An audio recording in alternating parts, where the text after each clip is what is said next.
Thanks. I was in a meeting with an attorney representing a corporation. He had asked me to represent one of the individuals. This is a German corporation, and I was representing one of the vice presidents. And he said, Roscoe, I need you to fly to Germany. I want you to meet with this guy. And I want you to ask him, because we need to know. I think he was destroying documents, and we need to know. I want you to ask him that. I want you to find out. I want you to tell me. Now, I didn't really respond, but I'm sitting there thinking, now why would I tell you? And my point to start off with that is, the reason the attorney is asking me to do that is because they would like to go in, and they want to get all sorts of kudos for cooperation, and they want to get credit and not get prosecuted. But they need to take my guy and throw him under the bus to do that. And in order to do that, he would like for me to have a privileged conversation, waive it, and give it to him. And I'm thinking, I'm not going to do that at all.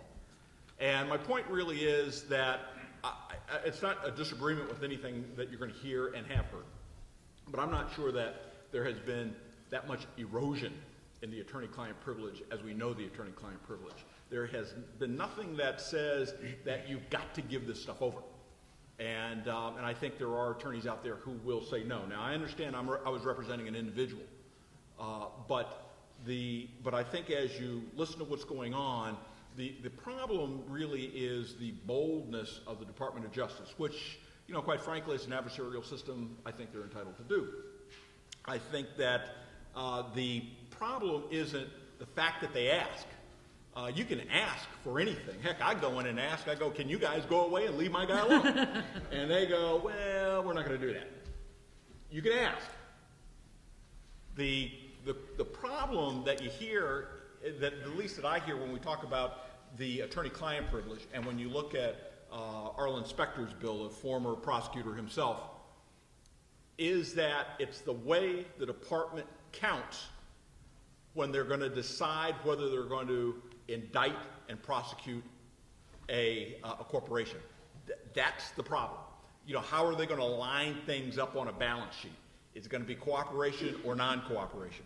Now, a little bit is, just to remind you how we got here, if I can just take you back a little bit through the memoranda that we have gone through. In the last panel, I flashed up just briefly the generational memoranda, as I told you. Now, Professor O'Sullivan has really given you the substance of it, but to take you back to the Holder Memorandum in 1999, keep in mind that the reason that's there is because a group of defense counsel went to Holder and said, we need to know how you count. We need to know what it is you're doing. And so to some extent, to the extent we represent the defense up here, it's our fault. We asked for it, they gave it to us. And the things they said was, well, look, if you do certain things, if you waive the attorney-client privilege, for us that's big. We'd love that. We'd love that. If you've got some bad actors, if you got some criminals, and you decide not to give shareholder money over to them for their representation, we'd love that. All that stuff is important to us, and that's all the things we look at. Once you write it down, it's kind of like a newspaper. It is fact. People take it, they take it to the bank, and when you're a prosecutor, you got something, and now you know this is what I can do, and I will. We're like water, and I use we're as a former prosecutor. You're going to fill up the space that's given to you, and so they did. What happened with the Thompson Memorandum that came around in 03, and keep in mind that you had Holder, and then following Holder you had the Seaboard report by the SEC. So you've got two big financial institutional investigators adopting these programs. And the Thompson Memorandum was really a development from the various financial scandals that we had, AOL, Enron, WorldCom.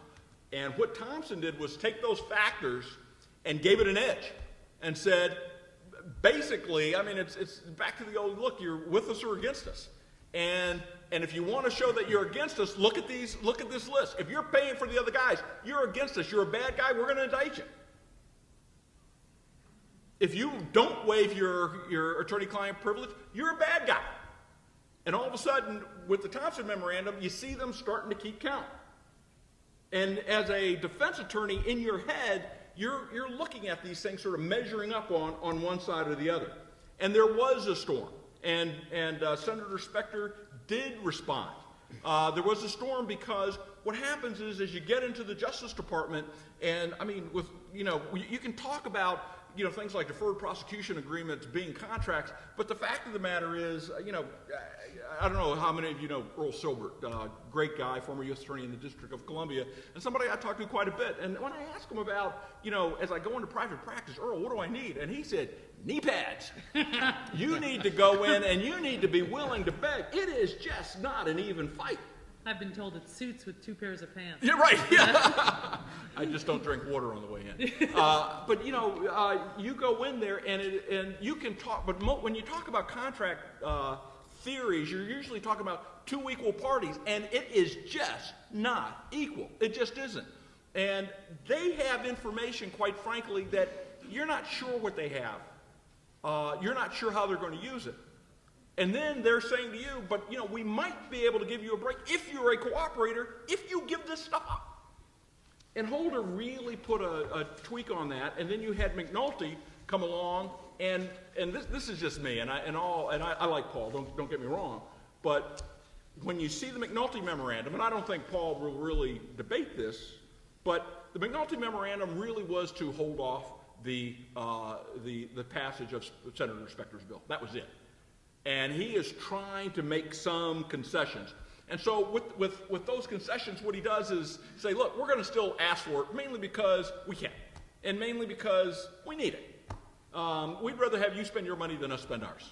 And we got a lot of these things, so we're going to ask for it. But the fact of the matter is when you look at it, he gets into this Category 1, Category 2 stuff. Category 1 are the facts, Category 2 are the other work product type things.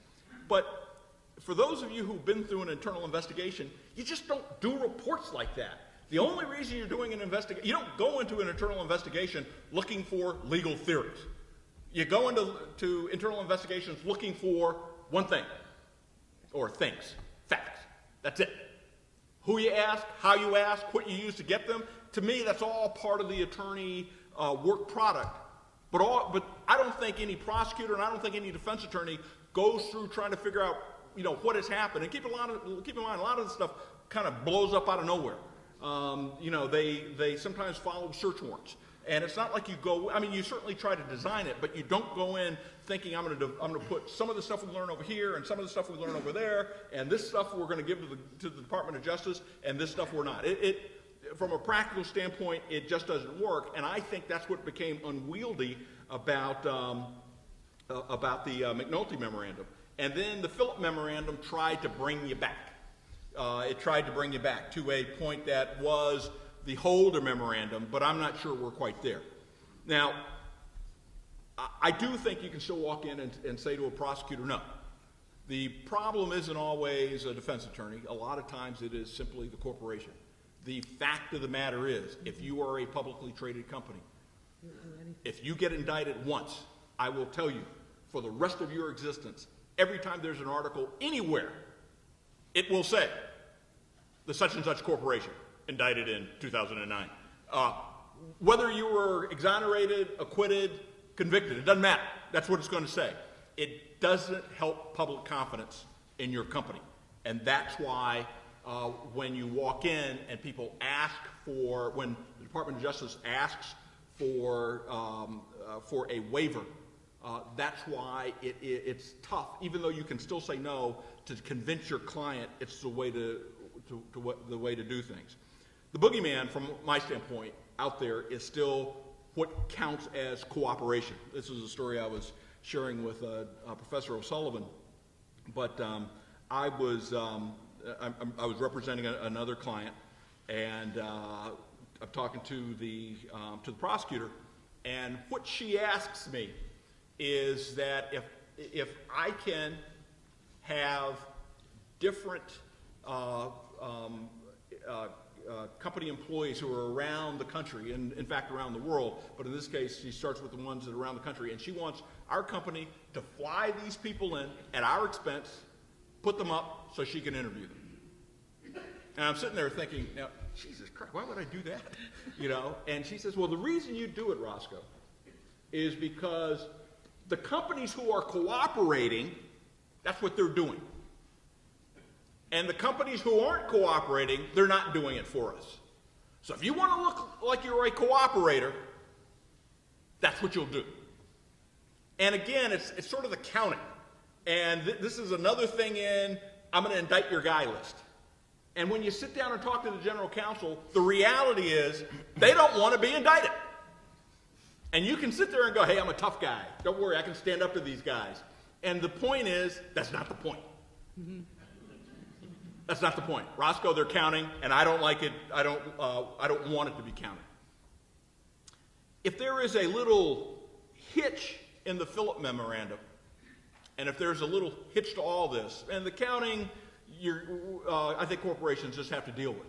But the privilege is there, and they can recognize it's a privilege, and they have to understand that there are, even from a line prosecutor standpoint, there are appeal mechanisms. You can go upstairs to the Justice Department. You can talk to other people. But one of the things that is concerning is the treatment of joint defense agreements. And it's been hinted by everybody here, but the fact of the matter is that corporations only act through people. And so if the corporation's a target, then there's going to be at least one individual who's a target. And if there's one individual who's a target, there's going to be at least one other individual who's a witness. They need counsel.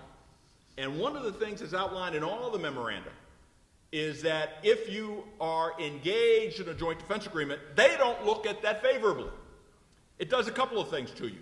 It kind of segregates you from those who may know. It also keeps certain information out of your hands. Now, keep in mind, what the memoranda say is, we want facts, but a lot of times you get these facts from joint defense agreements. And what we don't know from the Philip memorandum is how they're going to treat JDAs.